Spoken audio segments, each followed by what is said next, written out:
Assalamualaikum warahmatullahi wabarakatuh. Perkenalkan, nama saya Siti Nurfarida, SSTMKes. Saya dosen tetap program studi Diploma 3 Kebidanan Sekolah Tinggi Ilmu Kesehatan Husada Jombang. Pada kesempatan kali ini saya akan menyampaikan mata kuliah yang saya ampu, yaitu Asuhan Kebidanan Kehamilan. Mata kuliah ini ditujukan untuk mahasiswa Diploma 3 Kebidanan semester 2 dengan kode mata kuliah 5013 dengan bobot SKS 5 SKS, 2 SKS teori, dan 3 SKS praktik. Mata kuliah ini membahas konsep dasar kehamilan, adaptasi fisiologis dan psikologis, ibu hamil, kebutuhan dasar ibu hamil, pemeriksaan antenatal care, pemantauan tumbuh kembang janin, deteksi dini faktor resiko dan komplikasi kehamilan, serta pemberian asuhan kebidanan selama masa kehamilan. Adapun capaian pembelajaran lulusan program studi meliputi CPL 1, CPL 2, CPL 3, dan CPL 4 yang telah tertuang dalam RPS.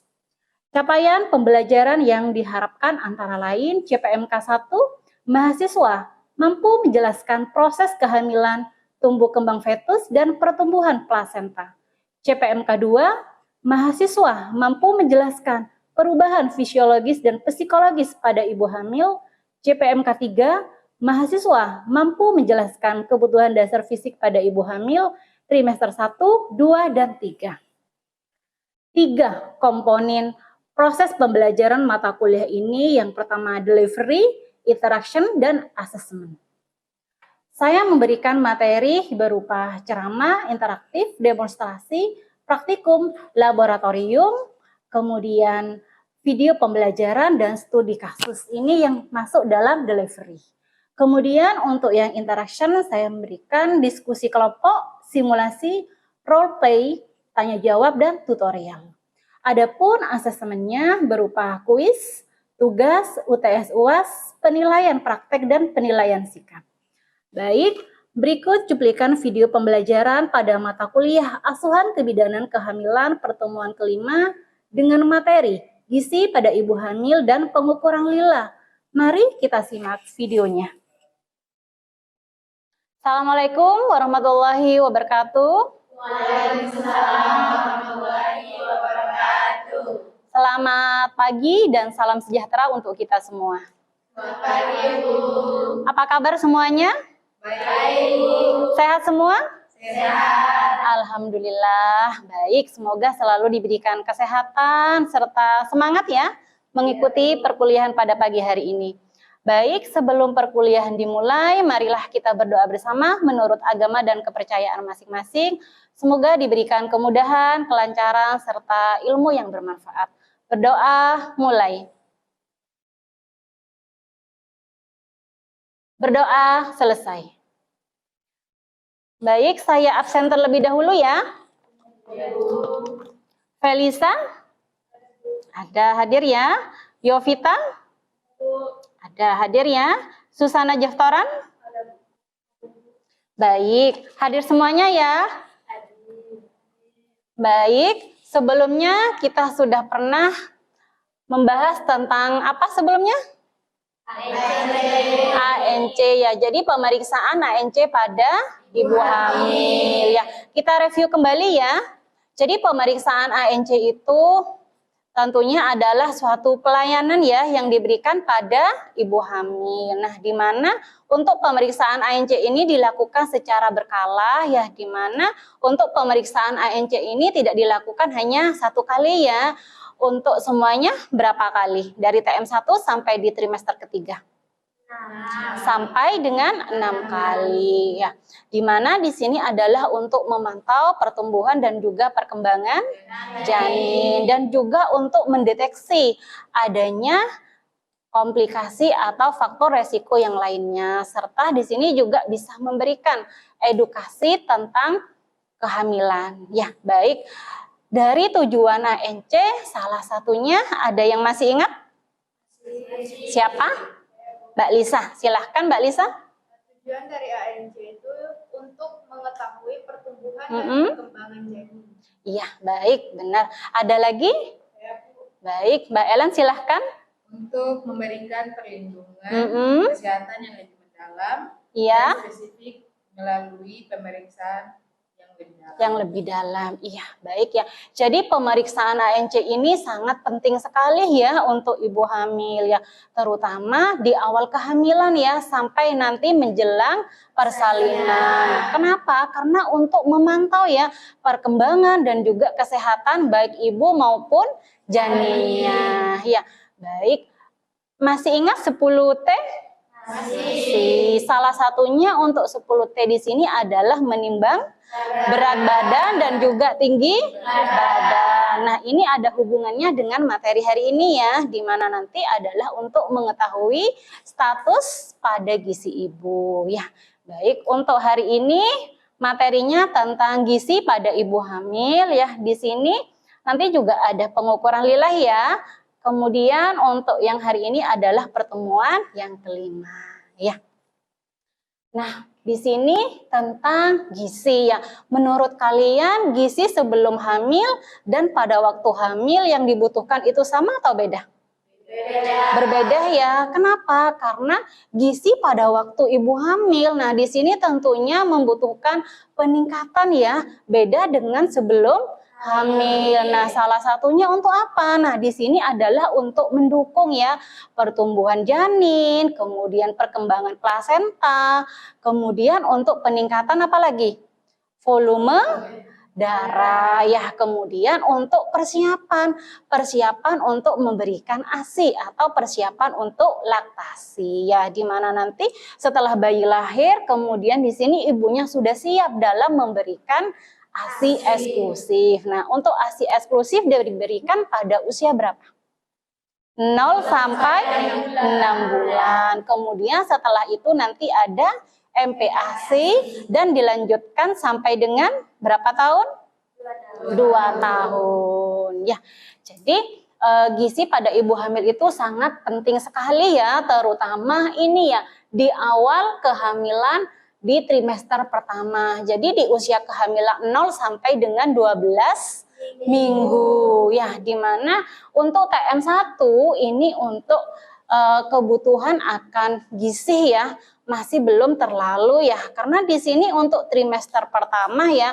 Nah, ibu hamil di sini mengalami yang namanya keluhan. Salah satunya adalah mual muntah ya. Bahkan untuk nafsu makan nanti juga bisa berkurang ya. Jadi di sini di trimester pertama di sini nanti bisa diberikan edukasi atau diberikan penyuluhan. Kalau mual muntah tentunya makannya bagaimana? Makannya sering atau banyak atau sedikit? Sedikit. Baik. Makannya sedikit tapi sering ya. Nah, selain itu nanti juga diberikan ya berdasarkan terapi komplementer juga, nanti bisa diberikan aroma terapi ya untuk mengurangi mual dan muntah yang dialami oleh ibu hamil. Biasanya terjadi pada hari di siang atau pagi atau malam? Di pagi hari ya, yang biasanya terjadi pada ibu hamil ya. Kemudian, nah di awal ini kehidupan yang pertama ya di trimester pertama, kemudian untuk kebutuhan nutrisinya apa saja di trimester pertama yang dibutuhkan oleh ibu hamil. Salah satunya ini ya, tambahan energinya harus 180 sampai 300 ya. Nah, ini harus meningkat ya. Kalau misalnya tetap berarti nanti tidak ada perubahan ya, apalagi ini ibunya sedang hamil ya. Jadi harus ada tambahan energinya. Kemudian harus ada tambahan yang namanya protein. Perharinya harus 30 gram ya. Nah, ini untuk apa? Salah satunya ini untuk pembentukan sel-sel baru janin ya. Nah, ini sangat penting sekali ya. Kemudian makan saja, minum saja tidak cukup ya, tetapi harus ditambahi yang namanya ini ya, vitamin ya, mulai dari perbanyak ini sayuran hijau, buah-buahan, kemudian ada kacang-kacangan ya, sehingga nanti nutrisi pada ibu hamil di trimester pertama ini nanti bisa tercukupi ya. Nah, untuk trimester pertama ini kan ada yang namanya pemeriksaan lab ya. Nah, untuk pemeriksaan lab di trimester pertama yang sering dilakukan biasanya apa saja? Pemeriksaan urin, baik protein ya. Kemudian apa lagi? HB ya. Nah, untuk HB itu sangat penting ya dilakukan pada ibu hamil di trimester pertama dan trimester ketiga ya. Kalau misalnya HB-nya kurang dari 10 atau kurang dari 11, nanti bagaimana? Ini pada ibu hamil ya. Kalau HB-nya kurang dari 11, nanti bagaimana? Bisa terjadi perdarahan waktu persalinan. Ya, jadi untuk ibu hamil diusahakan untuk HB-nya harus lebih dari 11 ya, biar tidak terjadi permasalahan di waktu persalinan atau biar tidak terjadi perdarahan ya. Nah, kemudian ini untuk yang trimester kedua ya. Jadi untuk trimester kedua ini di usia kehamilan 13 sampai 27 minggu. Nah, di sini untuk gizi juga sangat penting ya untuk ibu hamil di trimester kedua. Nah, salah satunya ini zat besi, kalsium, dan vitamin D ya. Nah, di mana untuk zat besi ini nantinya untuk mencegah terjadinya anemi. Kadang kan ibu hamil ya di sininya pucat. Kadang bangun tidur tiba-tiba pusing ya, atau bahkan ternyata ibu hamilnya di sini ada gangguan pada giginya ya. Nah, ini nanti harus mendapatkan ini ya, kalsium, dan juga yang paling penting juga di sini adalah vitamin D ya. Jadi kalau misalnya hanya makanan yang dikonsumsi itu kurang ya. Jadi semua di sini harus tercukupi, mulai dari zat besinya, kalsiumnya, dan juga vitamin D-nya ya. Nah, kemudian di trimester ketiga di usia kehamilan berapa minggu? 28 sampai 40 minggu. Nah, di mana trimester ketiga ini sudah mau menjelang persalinan. Nah, di TM ketiga ini keluhannya beda lagi ya. Tadi di trimester pertama keluhannya mual dan muntah. Nah, di trimester ketiga ini sudah beda lagi ya. Jadi nanti ibunya sudah mulai susah tidur, bahkan bolak-balik ke kamar mandi ya. Jadi di sini ada beberapa keluhan yang nantinya akan dialami oleh ibu hamil. Bahkan tidurnya harus miring kemana? Kanan apa kiri? Harus miring ke kiri ya. Jadi untuk trimester ketiga di sini fokusnya bukan pada ini lagi ya, ke arah mual-muntahnya lagi, tapi di sini adalah fokusnya pada ini kualitas dan tentunya juga pada kepadatan gizi, karena di sini yang diutamakan adalah untuk memastikan berat badan pada janinnya ya.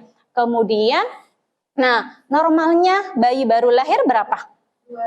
2000 sampai 4000. Jadi kalau misalnya berat badan lahirnya di sini kurang dari 2500, nanti masalahnya di mana?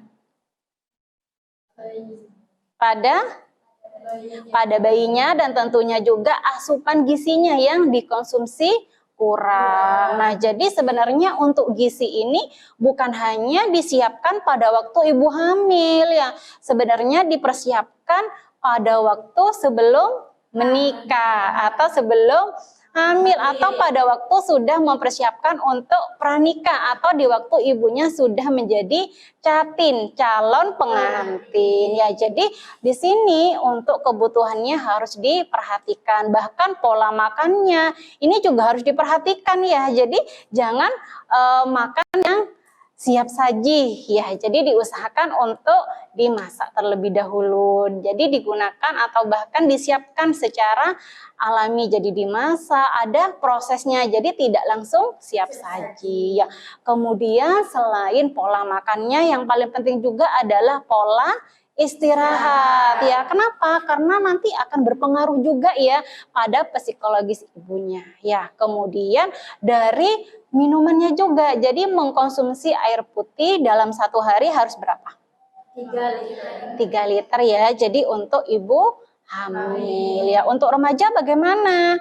Jadi meskipun tidak hamil, untuk remaja harus tetap mengkonsumsi air putih ya. Jadi bangun tidur nanti diusahakan di samping tempat tidur itu sudah ada yang namanya air minum ya, air putih. Jadi bangun tidur jangan langsung pegang HP dulu ya. Jadi biar hidupnya tetap sehat mengkonsumsi air putih ya. Nah, kemudian ini ya salah satu tanda kekurangan gizi pada ibu hamil ya. Nah, salah satunya ini ya. Jadi berat badan pada ibu hamil ini tidak sesuai ya. Normalnya untuk kenaikan berat badan pada ibu hamil berapa? 10 sampai 12 kilo ya. Jadi kalau misalnya berat badannya tidak naik, nanti akan ada pengaruhnya juga pada perkembangan dan pertumbuhan janin. Ya, jadi gizi ini sangat penting sekali bagi ibu hamil. Jadi kenapa harus disiapkan sedini mungkin? Karena dampaknya nanti pada janinnya. Ya, bukan hanya pada ibunya saja. Misalnya, saya tidak mau makan banyak, nanti takut gemuk. Ya, tapi kan sekarang yang harus difikirkan adalah janin yang ada di dalam. Ya. Yang kedua tentang lila. Lila adalah lingkar lengan atas. Ya, baik. Jadi untuk mengetahui ya salah satu tanda kekurangan gizi dengan mengukur lila pada ibu hamil. Kalau lilanya di sini kurang dari 23,5 artinya bagaimana? Apakah gizinya cukup atau kurang? Kurang. Jadi kalau lilanya kurang dari 20 ini ya 23,5 cm. Nah, nanti dikatakan masuk dalam resiko kek atau kekurangan energi kronis ya. Tapi kalau lilanya waktu dilakukan pengukuran ini lebih dari 23,5 ya cm, artinya ibu ini gizinya cukup atau gizinya baik ya.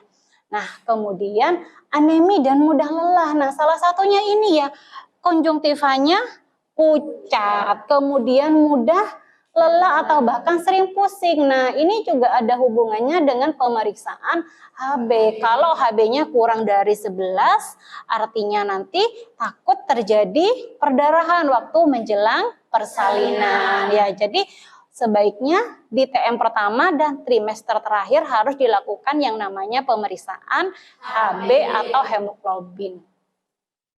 Nah, kemudian untuk selanjutnya ini selain tadi tentang pengukuran lila ya, nah ini tentang kek atau anemi juga ya yang biasanya juga dialami pada ibu hamil ya. Kemudian kalau misalnya ibunya kek, nanti pada bayinya bagaimana? Bisa terjadi apa? BBLR ya, atau bahkan juga nanti bisa ke arah apa? Stunting ya. Jadi sebelum program hamil atau bahkan sebelum menikah tentunya harus sudah dipersiapkan ya untuk gizinya atau bahkan juga ke arah kesehatan reproduksinya juga harus dipersiapkan ya. Jadi tentunya yang diharapkan nanti bayi lahir dengan sehat, ibu juga sehat dan selamat. Tentunya yang diharapkan bayinya juga sehat secara optimal ya. Nah, kemudian selain itu ada beberapa komplikasi yang lainnya atau bahkan cacat ya, tentunya untuk semua pasangan mengharapkan ya mendapatkan keturunan di mana nanti yang diharapkan adalah bayi yang dilahirkan itu sehat, selamat dan tentunya juga sempurna ya, tanpa kekurangan suatu apapun ya. Jadi dipersiapkan sejak dini untuk mendapatkan generasi penerus yang cerdas, kemudian juga yang sehat secara optimal. Nah, kemudian ini ke pengukuran lila ya. Jadi untuk pengukuran lila ini tentunya adalah untuk mengetahui status gizi pada ibu hamil ya. Selain tadi dengan melakukan pengukuran berat badan ya. Nah, ini untuk lila nanti bisa diukur dan bisa dilakukan pada waktu ibu hamilnya di sini melakukan pemeriksaan ANC yang pertama kali ya. Jadi untuk pemeriksaan ANC ini bisa dilakukan di puskesmas dengan bidan atau bahkan di rumah sakit ya. Jadi nanti ada dua opsi, bisa di rumah sakit, bisa juga di puskesmas ya. Nah, jadi penting sekali ya untuk mengukur lingkar lengan atasnya. Karena untuk mengetahui apakah gizi ibunya ini cukup atau tidak ya. Kemudian, nah ini untuk standar lila pada ibu hamil ya. Jadi tadi sudah dijelaskan kalau kurang dari 23,5 nanti beresiko terjadi kek atau kekurangan energi kronis ya. Kemudian kalau lebih dari 23,5 cm ini baik ya, atau bahkan di sini dikatakan gizinya atau status gizinya di sini dalam batas cukup atau gizinya terpenuhi ya. Nah, ini untuk rekomendasi resmi ya dari Kementerian Kesehatan Republik Indonesia tentang lila atau untuk hasil standar pengukuran lila pada ibu hamil. Nah, kemudian untuk selanjutnya, untuk pengukuran lila, saya minta tolong satu mahasiswa bisa maju ke depan. Silahkan, siapa? Mbak Selvi, silahkan. Bisa berdiri di sini Mbak Selvi. Jadi untuk pengukuran lila ini menggunakan alat ya. Jadi alatnya ini menggunakan apa namanya? Pita ukur khusus ya, ini yang namanya nanti digunakan untuk mengukur lila pada ibu hamil. Nah, untuk pita lila khusus ini nanti bisa digunakan pada masa atau bahkan di usia subur ya. Ini mulai dari usia 15 sampai 45 tahun ya, jadi bisa digunakan. Kemudian untuk yang di sebelahnya ini nanti juga bisa digunakan, tetapi digunakan pada bayi usia 30 ini 0 sampai 30 hari ya. Jadi nanti sama untuk mengetahui status gizi bayi. Nah, tetapi untuk yang di sini digunakan untuk mengetahui status gizi pada ibu hamil. Nah, caranya bagaimana? Nah, untuk ini untuk bahannya tadi sudah ya. Jadi menggunakan pita khusus untuk lila ya. Kemudian nah, untuk penempatannya ini pada lengan sebelah kiri ya. Jadi untuk lengan sebelah kirinya Mbak Silvi ya. Nah, di sini nah posisinya untuk Mbak Silvi ini bisa duduk dan bisa berdiri. Nah, untuk ini Mbak Silvi berdiri dulu ya. Jadi ini untuk tangannya diluruskan, kemudian ini ya menggantung bebas ya. Menggantung bebas di samping tubuh, kemudian tangannya ini secara santai ya. Kemudian untuk pengukurannya nanti dilakukan dari mana? Nah, di sini ya. Nah, ini pengukurannya untuk tempatnya. Ini kan Mbak Silvi ada bajunya ya. Jadi lebih baik bajunya ini dising-singkan dulu jadi tidak menutupi ya. Kemudian nah ini untuk pita ukurnya. Nah, ini diletakkan di sebelah sini ya. Jadi di antara tonjolan ini ya, tonjolan bahu atau akromion. Nah, kemudian untuk ini kan masih lurus ya. Jadi untuk pengukurannya ini nanti Mbak Silvi ditekuk ya 90 derajat. Nah, kemudian setelah ini nah, untuk pengukurannya ini nanti diletakkan di sini ya, di tonjolan bahu. Kemudian ini ke bawah ya. Ini untuk yang di tonjolan ini ya, terlihat ya, ini untuk yang bawah, untuk yang di atas ini yang bahunya atau akromion, kemudian untuk yang tonjolan sikunya ini atau aleksanon. Nah, di sini ya. Kemudian setelah diukur ya antara jarak tonjolan bahu dan juga siku, nah ini diambil titik tengahnya ya. Jadi untuk titik tengahnya ya kita tandai dulu ya. Nah, di sini. Nah, kemudian ini kan masih ditekuk ya, kemudian ini diluruskan. Nah, tadi titiknya di sini, ini nanti lingkarkan ya ke lengan Mbak Silvi, kemudian kita ukur. Nah, untuk hasilnya nanti kita lihat. Untuk hasilnya di sini untuk lilanya Mbak Silvi di angka 25. Kalau 25 berarti Mbak Silvi ini masuk kategori apa? Cukup ya. Jadi kalau kurang dari 23,5 tadi masuk dalam kategori resiko terjadi kek. Karena Mbak Silvi di sini untuk lilanya didapatkan dengan hasil 25. Jadi Mbak Silvi masuk dalam kategori gizinya cukup atau gizinya baik. Ya, baik, silakan Mbak Silvi kembali ke tempat. Nah, ini jadi untuk mengetahui status gizi pada ibu hamil ya, tentunya dilakukan dengan pengukuran lila tadi ya. Nah, kemudian kalau misalnya waktu diukur ternyata lilanya kurang dari 23,5, nanti apa yang harus dilakukan? Nah, salah satunya harus dilakukan ini ya, kalau dikatakan sudah masuk dalam resiko kek ya. Nah, ini harus dilakukan rujukan ke puskesmas atau ke fasilitas kesehatan. Nah, kemudian ini untuk selanjutnya adalah memantau asupan gizi secara ketat ya, karena ini akan berpengaruh pada ini nanti ya, pada pertumbuhan dan juga perkembangan janin ya. Kemudian selanjutnya harus diberikan ini ya, PMP, tetapi waktu memberikan PMP-nya harus disesuaikan dengan pedoman ya. Kemudian selanjutnya adalah memberikan edukasi ya, dan juga melakukan evaluasi untuk lilanya ya. Jadi lilanya setiap bulannya juga harus dicek atau dipantau ya. Kalau misalnya lilanya sudah lebih dari 23,5 nanti bagaimana?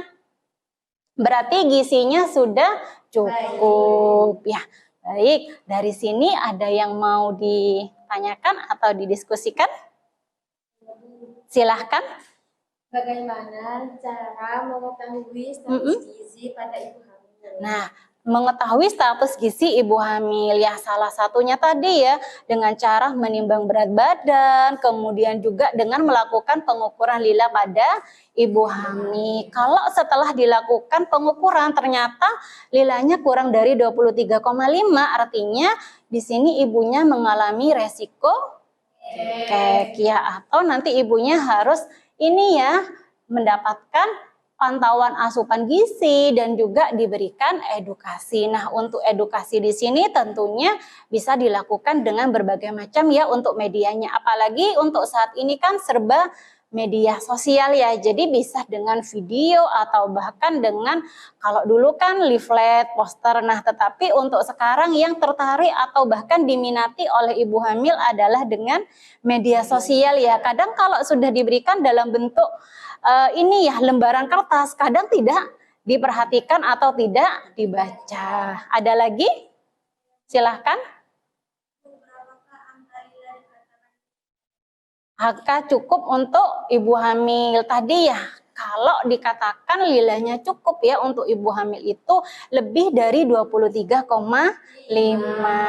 ya. Kalau misalnya 25 Bu atau 26 nanti juga cukup ya, nanti juga disesuaikan dengan ini berat badan ibunya dan tentunya juga nanti sesuai dengan usia kehamilannya ya.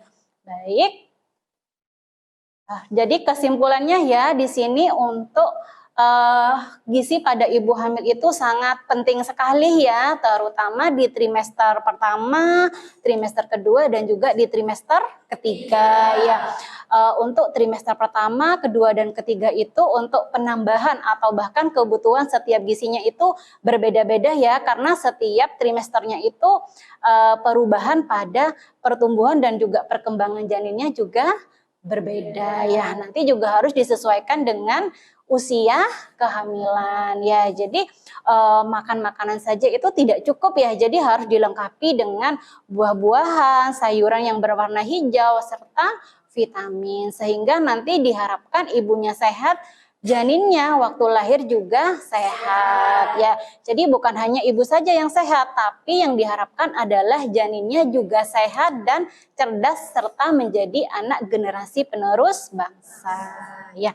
Baik, dari awal sampai akhir sudah selesai ya. Tadi sudah mahasiswa tadi ya, salah satu mahasiswa sudah melakukan praktek, sudah bisa. Baik. Untuk selanjutnya nanti di pertemuan berikutnya kita akan membahas ya untuk ke arah tanda bahaya pada ibu hamil nanti apa saja yang akan terjadi ya. Nanti dipersiapkan untuk pertemuan selanjutnya ya. Baik, mungkin ini yang bisa saya sampaikan. Apabila ada tutur kata yang kurang berkenan, saya mohon maaf yang sebesar-besarnya. Akhir kata, wassalamualaikum warahmatullahi wabarakatuh. Waalaikumsalam warahmatullahi